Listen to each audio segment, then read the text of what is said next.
শীতের এই সময় পালং শাক দিয়ে বিভিন্ন ধরনের রেসিপি আপনারা খেয়ে থাকেন। আজ আমি আপনাদের কাছে পালং শাকের একটি ডালের রেসিপি শেয়ার করছি। নমস্কার বন্ধুরা, সুদীপার রকমারি চ্যানেলে আপনাদের সবাইকে স্বাগত। আজ আমি আপনাদের কাছে শেয়ার করছি পালং শাক দিয়ে মুগ ডাল। চলুন করে দেখাই। এর জন্যে আমি নিয়েছি এখানে পালং শাক। আমি এখানে 250 গ্রাম পালং শাক নিয়েছি। পালং শাকটাকে ভালো করে ধুয়ে একটু বড় বড় করে এইভাবে কেটে নিতে হবে। দেখুন, এইভাবে একটু যাতে বড় থাকে পাতাগুলো, সেভাবে কেটে নিতে হবে। এবার গ্যাসে বসিয়ে দিয়েছি কড়াই, দিয়েছি সোনা মুগ ডাল। মুগ ডালটা ভালো করে ভেজে নেব, একদম লাল রং করে ভাজতে হবে, সমানে নেড়ে যেতে হবে। গ্যাসের আঁচটা কমিয়ে রেখে আমি নাড়ছি, আপনারা ইচ্ছে করলে বাড়িয়েও নাড়তে পারেন। এখানে আমি 200 গ্রাম মুগ ডাল নিয়েছি। এইভাবে সমানে নেড়ে যাচ্ছি। দেখুন ডালটার রঙটা চেঞ্জ হয়ে যাচ্ছে, এই রকম লাল রং আসবে তখন আমি গ্যাসটা অফ করে দেব। দেখুন আমার ডালটা ভাজা হয়ে গেছে, আমি খুন্তি দিয়ে দেখিয়ে দিচ্ছি রঙটা এরকম হবে। এই পর্যায়ে আমি গ্যাসটা অফ করে নেব। এবারে আমি গ্যাসে জল বসিয়ে দিয়েছি কড়াইতে। ডালটা ভালো করে ধুয়ে আমি দিয়ে দিলাম। এখন দিয়ে দেব কেটে রাখা পালং শাকগুলো।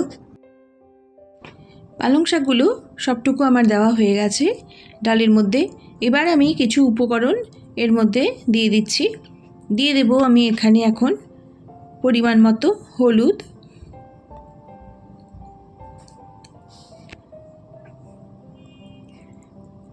দেব ধনের গুঁড়ো হাফ চা চামচ, এবার দেব লবণ, পরিমাণ মতো লবণ দিয়ে দিলাম। লবণটা যদি পরে লাগে আবার সেই বুঝে দিতে হবে। এবার আমি এর মধ্যে দিয়ে দিচ্ছি চা চামচের হাফ চামচ কাশ্মীরি লঙ্কার গুঁড়ো।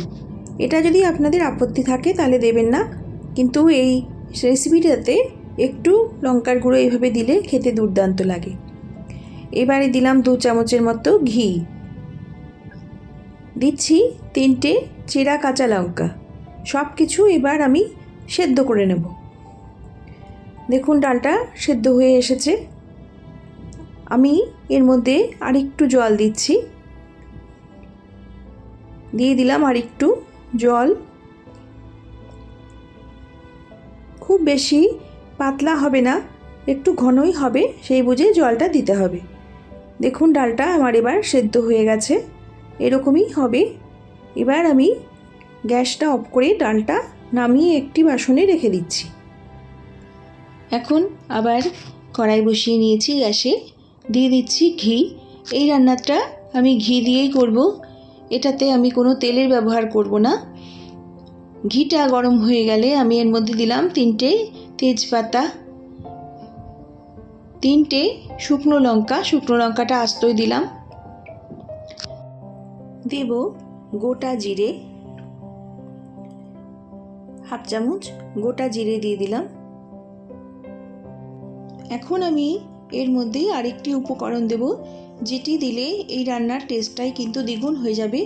অবশ্যই এই উপকরণটি এই রান্নাটাতে দিতে হবে। আমি এখন এর মধ্যে দিয়ে দিচ্ছি হাফ চামচের মতো হিং। দেখুন আমি হাফ চামচের মতো হিং দিলাম। হিংটা এই ফোড়নের সঙ্গে ভালো করে ভেজে নেব। এই হিং আর ফোড়নটা একসঙ্গে ভাজার একটা যে দুর্দান্ত গন্ধ বেরোচ্ছে, এতেই কিন্তু ডালের টেস্টটা বেড়ে যাবে। ফোড়নটা ভাজা হয়ে গেছে, আমি এবার অফ ক্যামেরায় ডালটা ঢেলে দিয়েছি। এখন দিয়ে দেব লবণ। আমি আগে লবণ দিয়েছি, সেই আন্দাজ করি লবণটা এখন দিতে হবে। অল্প লবণ আমি এখন এর মধ্যে দিয়ে দিলাম। এবারে আমি দেব সামান্য একটু চিনি, স্বাদ ব্যালেন্সের জন্যে। যদি এটা দিতে আপনাদের আপত্তি থাকে তাহলে স্কিপ করে যাবেন। ডালটা আমার ফুটে গেছে, দেখুন এরকমই হবে, ঘনই হবে, পাতলা হবে না। ডালটা আমার সম্পূর্ণ তৈরি হয়ে গেছে। এবার গ্যাসটা আমি অফ করে নেব। গ্যাসটা অফ করে নিয়ে আমি ডালটা বাটিতে নামিয়ে নিয়েছি। দেখুন এত সুন্দর একটা গন্ধ বেরিয়েছে, সারা ঘর গন্ধে মমা করছে।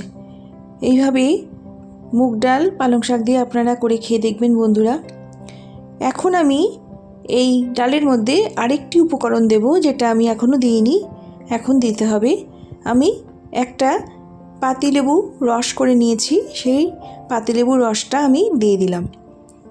অবশ্যই পাতিলেবুর রসটা গ্যাসটা অফ করে দেওয়ার পর ডালের মধ্যে দেবেন।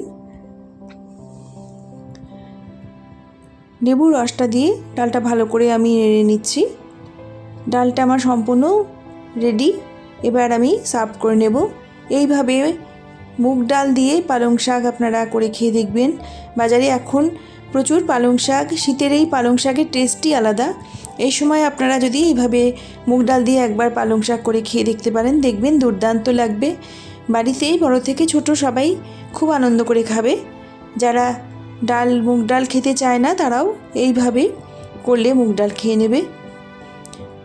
আমার সকল বন্ধুদের জন্যই রইল অসংখ্য অসংখ্য ধন্যবাদ, ভালোবাসা, শুভকামনা। সবাই ভালো থাকবেন, সুস্থ থাকবেন। আমি আবার একটি নতুন রেসিপি নিয়ে আপনাদের কাছে চলে আসব। ততক্ষণ সকলে ভালো থাকুন। নমস্কার।